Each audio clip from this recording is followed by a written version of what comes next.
Look, I don't know what else to say, except that I just don't want to go another day without being able to reach into my closet and don a medieval inspired dress without coming across too costumey. Like, is that so much to ask? So that's what we're doing today. We're making super wearable, everyday clothes inspired by the medieval revival, weird girl core aesthetics that we're all enjoying right now, as we allow the whimsical escapism to take over.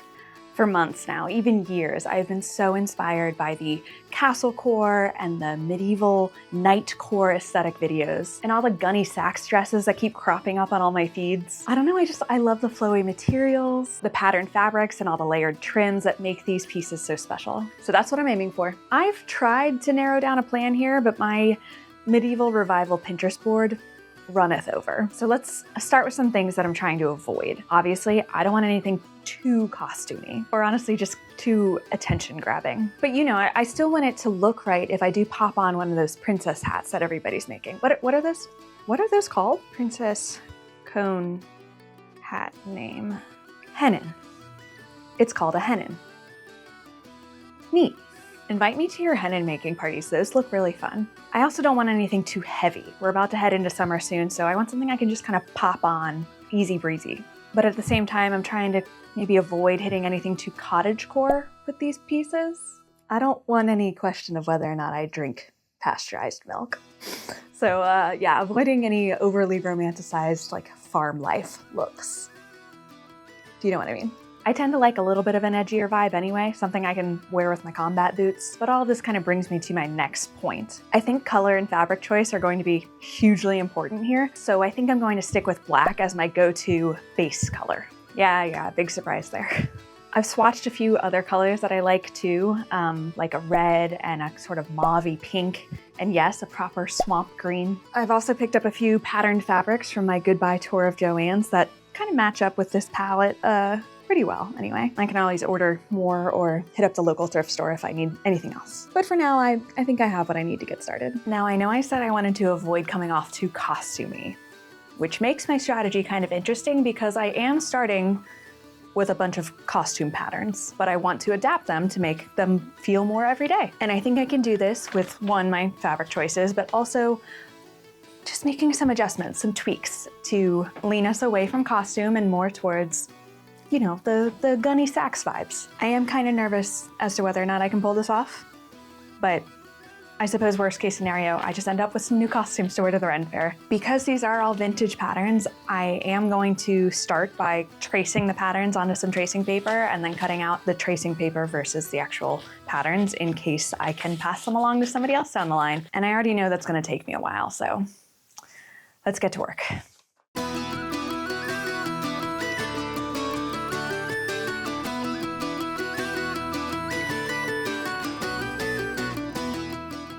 I ended up only using 2 of these patterns, specifically the Simplicity Costumes pattern 8192 and Simplicity Renaissance Costume Collection pattern 9531, specifically dress B on both.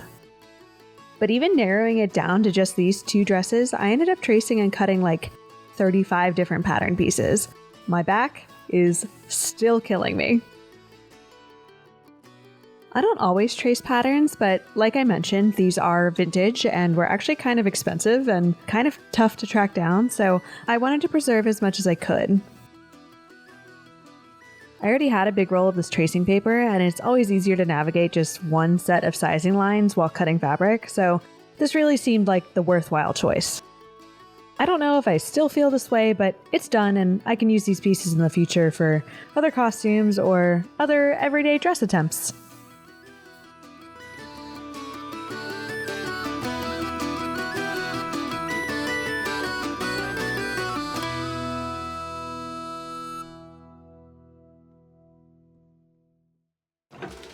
So last night I did start the process of cutting out fabric. I only have so much of each fabric, so I'm trying to figure out the best way to make it all work together. And part of the designs that I've put together for this based off of the patterns that I'm using include adding some sort of ruffle at the bottom. So luckily this pattern already comes with like a breakup in how the pattern is meant to be cut out and assembled, with the 1 and 1A and 2 and 2A pieces being separate pieces when you go to cut the pattern out. So I already had like a pretty good spot of where I could just kind of cut it off. I'm also trying to, again, in an attempt to avoid coming off too costumey, make the 2 layered pieces that are supposed to be part of this costume into one singular dress piece.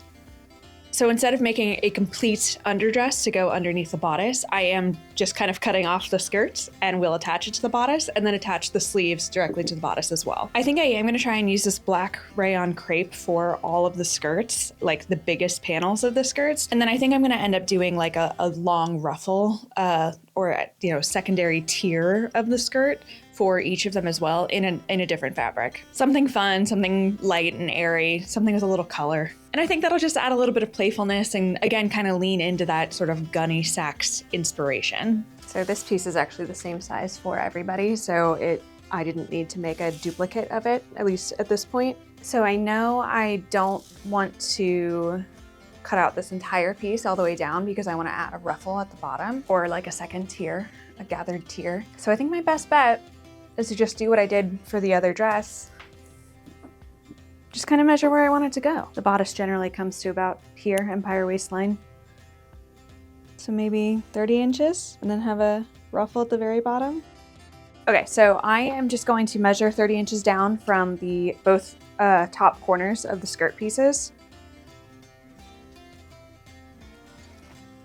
And then, cause I'm feeling lazy, I'm just gonna use the bottom of this piece to connect these 2 marks, and that'll give me the same shape that it was originally supposed to have. Just not as wide.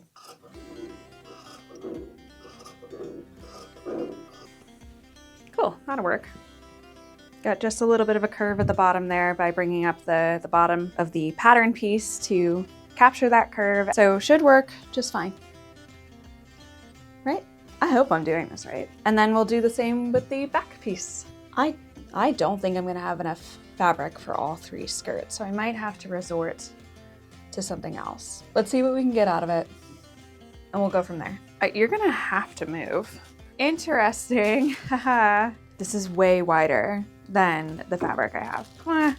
Way wider? Let's see how wide. Maybe since I'm shortening it, it'll work. I could always just not make it as wide. It's obviously a gathered piece, so it could just not be as gathered. Or do I Frankenstein from another pattern? Or if I break it up, don't panic. This doesn't need to be cut on the folds. I don't have to worry about that. I think I'm just gonna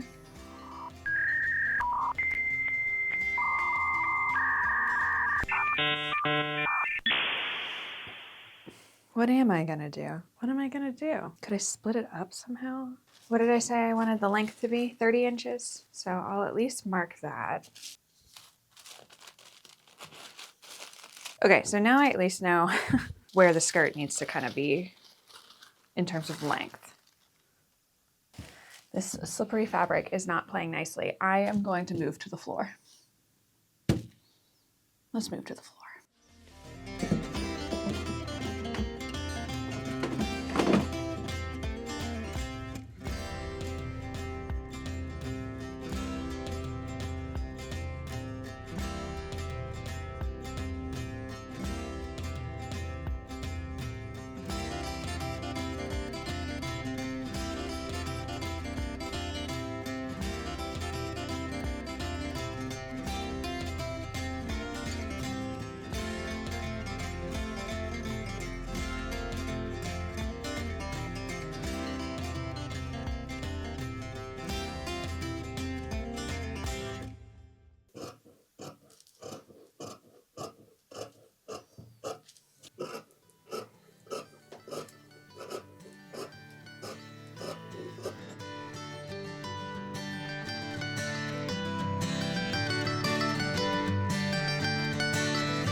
My original thought for the first dress, based on Simplicity 8192, was that I could use a black velvet for the bodice of the dress so that it could look closer to some of the Gunne Sachs dresses I have saved. But I was afraid it would end up being too warm. So instead, I opted for a floral cotton blend for the fashion fabric and more of that rayon crepe for the lining, which is what I used for the main skirt panels and what I struggled to cut on the floor.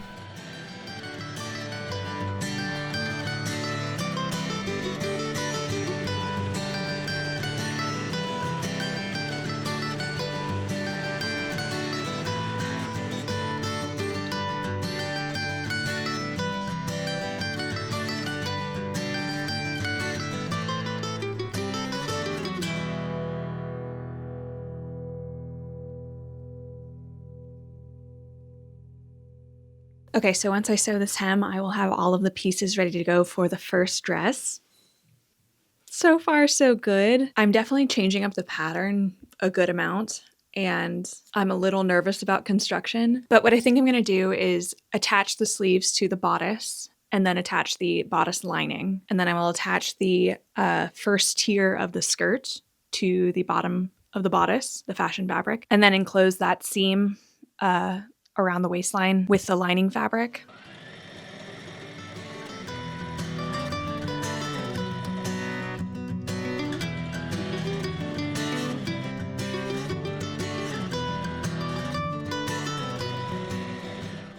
I decided to make the sleeves out of a black cotton gauze fabric. I thought this switch up would, one, make the rayon crepe go a bit further, and two, again, just add to the whimsy of the multiple fabric patterns being used in the Gunne sack style dresses I like.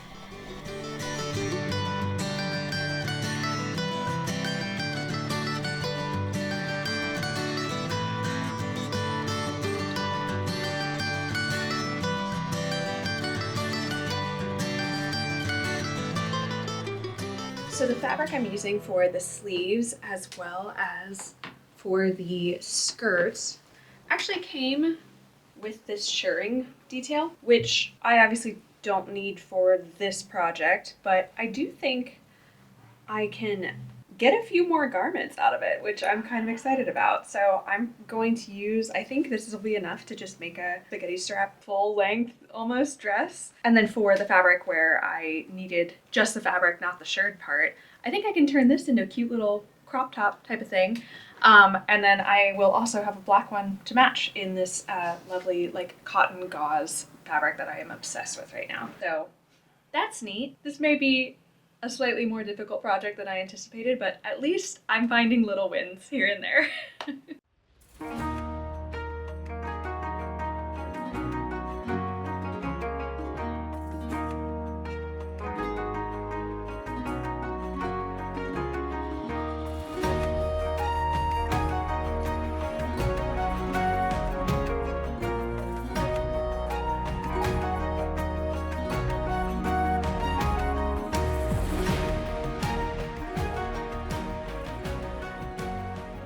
I'm liking where this is going.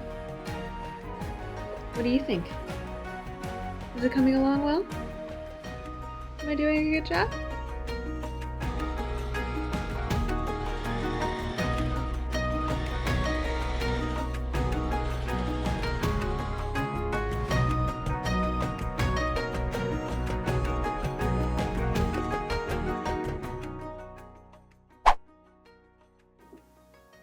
What do we think? I threw this together like while I was taking some files off of my camera memory card. Like it came together really fast. That felt relatively easy. Honestly, it probably should have gone faster, but we're not gonna worry about that. I'm still working out whether or not I like the fit of the straps. I feel like they're coming down a little bit, so I may want to move them in. But this project isn't what we're doing here, so just wanted to share a little win. It is like 45 degrees outside, so probably not leaving the house, but I do get kind of sweaty here in the studio, so we'll see. We'll see if I keep it on or not. As for our actual project here, last night I finished attaching the lining at the neckline and also at the sleeves. I just serged the sleeve edges together, that seam together. I kind of feel like I'm going to be using my serger a lot just because I want to make sure that obviously we finish any raw seams, raw edges. And I could take the time to do sort of like a French seam or you know, something else, but I have the serger. I'm gonna use it. So the first thing I need to do today is gather the skirt panels and then attach them to the bodice fashion fabric and then enclose that seam that's created in the lining. And then I'm gonna let it hang on the mannequin for a little bit so that I can make sure that that bottom hemline is even all the way around before I attach the skirt ruffle and or second tier of the gathered skirt. I don't really know what the difference is. I don't know how we would delineate a second gathered tier versus a ruffle. So if you have an opinion, feel free to drop it in the comments. But once I get that set up and ready to hang out, then I will be good to go on the second dress, which I believe I have one skirt panel cut out for. So we need to make some progress on that today.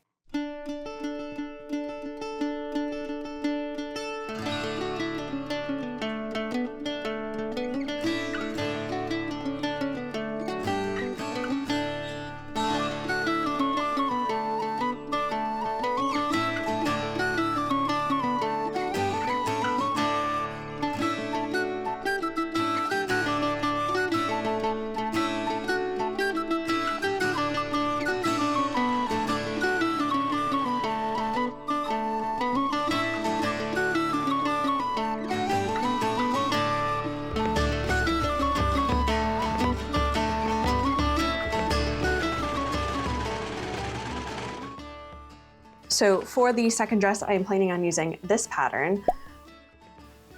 I originally had a plan to just kind of essentially use the bodice and then make another tiered skirt. But I've been looking at this again, specifically looking at dress B here with the like sleeve cutout. What are those called? I'll look that up and add it on screen. But I think I might actually want to try and do that. I have some neat fabric that I actually really like, even though it's almost adjacent to like real tree patterning, sort of like camo pattern, but it's not. It's so whimsical and like Shrek swampy in my opinion. I don't know, I just think it's pretty. Plus I think those sleeves are like an attachment. So it'd be cute to have as like an option if I am feeling like what I'm going for calls for a little extra costuming, a little extra whimsy. So that's what I'm gonna do. I'm gonna try and actually create dress B. I am going to skip the train. That feels unnecessary.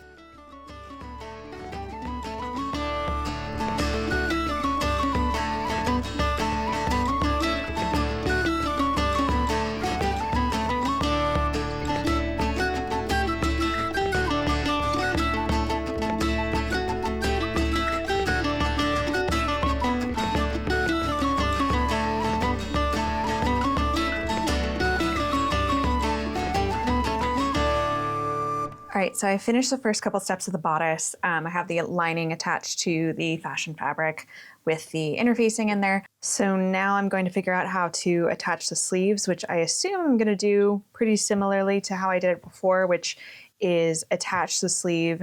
I guess I ended up just using the serger. So I'll attach the sleeve straight up and then serge the raw edge so that it all stays together over time. Boom, a sleeve, that's easy. And then I'm pretty much gonna end up doing the same for the skirt. And then I hem the skirt and I have a dress.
Okay, so now that I have the like zipper installed and all of the seams finished with my serger, I am realizing that the bust area is maybe a little too big. So I am going to open up the seam here at the bottom of the bodice and make some adjustments to the darts here to make the fit a little bit better for my body. At first I was pretty frustrated that I had allowed myself to get this far into it without actually like making sure the bodice was gonna fit the way I wanted it to. But I'm also just kind of reveling in the fact that I have the skills now to make something that's gonna fit me the way that I want it to.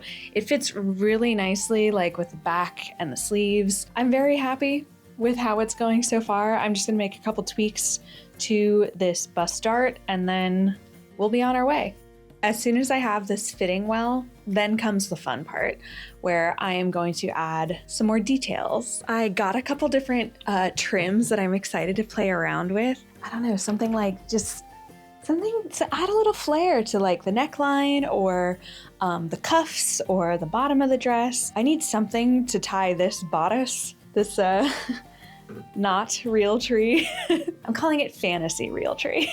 This sort of real tree adjacent pattern is a little stark against the like daintiness of the polka dot fabric here.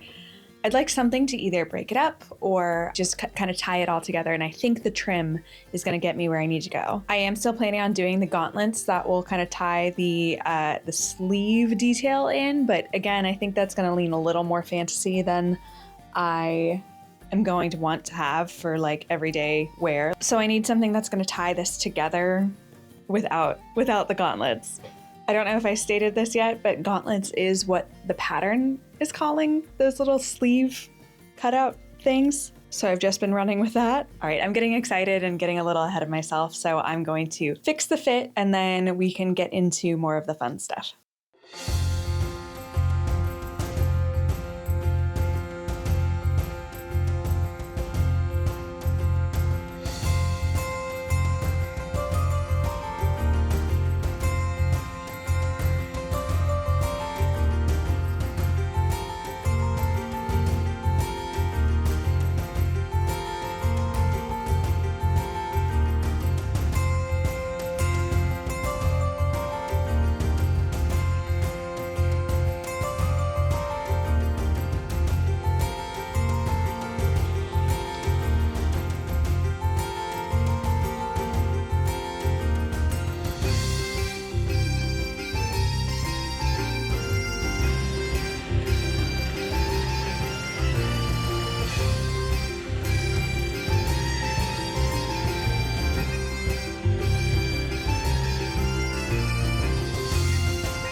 After working on this project for a few days, I finally have 2 fully constructed dresses. I could stop now. I could wear these out as is, but that's not the goal. The goal is to bring that Renaissance revival and medieval core to the everyday. So now finally comes the fun part where I get to add all the details that are really gonna take this up a notch. But first, I gotta do something about this hair.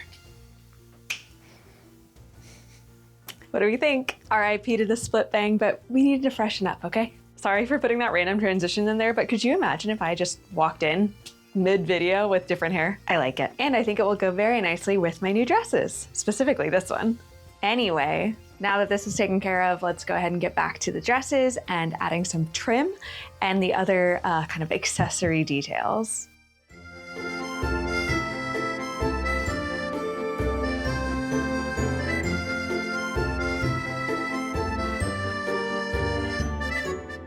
The first dress pattern called for cuffs, so after adding some lace trim to the ends of the sleeves, which I didn't end up liking, but we'll get to that, I basically made matching fabric bracers. I actually like this detail a lot, and I like how it ties into the lace enclosure at the front. Get it? Ties in. It's getting late. I need to wrap this up.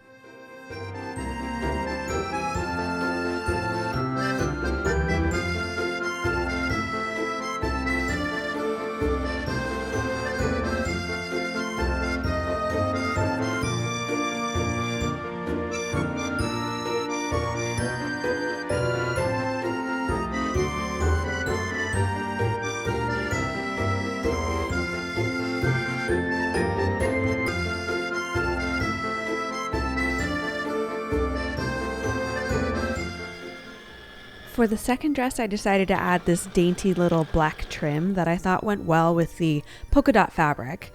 And then once I moved the production team member off my fabric cutouts, I was able to finally get to the paned sleeve gauntlets.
What do we think? I think these came out really, really good. I think I did it. I think I achieved my goal. With a few small, teeny tiny adjustments, I know for a fact that I'm going to just wear this every day. First off, I'm really happy with just like the costume version of these dresses with the extra cuffs and the gauntlets. I especially love the like slashed sleeve gauntlet look for this dress. I think that came out so good, and I cannot wait to make more versions of this dress specifically for a costumed purpose. One area where I don't think I really hit the nail on the head is the fact that these dresses are a little warmer than I was really hoping for. I am sweaty. We haven't turned the air conditioning on in the house yet, and I can feel it. I can feel it. There's a drop of sweat dripping down my back. So maybe we're talking more like winter to spring, late fall dresses versus summery dresses. So maybe I'll revisit this concept once we get into summer, and I can try again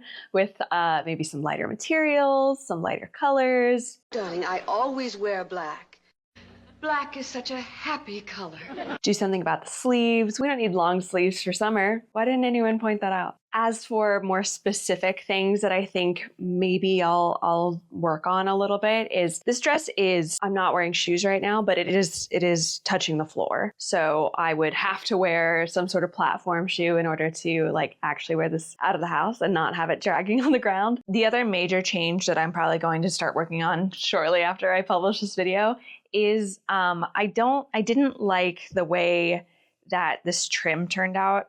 One, it's not very comfortable, and it draws like too much attention to the end of the sleeve, and I didn't really like the way it turned out at the bottom of the dress either, where I tried to tie it all together. But this like dainty little floral trim could be a lot better of like an accent along the neckline, kind of similar to the trim I have on this dress. And I think that that gets us closer to kind of the end goal of looking a little Gunne Sachs adjacent, adding more of that detail that makes it feel a little bit more medieval inspired without adding ruffs to the end of my sleeves. All of that said, I love the silhouettes of these dresses. I love how flowy this one is. I didn't even add a closure to this dress because it doesn't need one. It's that like flowy and loose, and the skirt has so much swoosh potential that I'm gonna fix this as soon as possible so I can wear it. I know I said that the seasonality goal wasn't there. Like, these dresses are a little warmer than I need them to be, or was hoping that they would be. That said, I really like my choices for the fabrics. I think that relatively,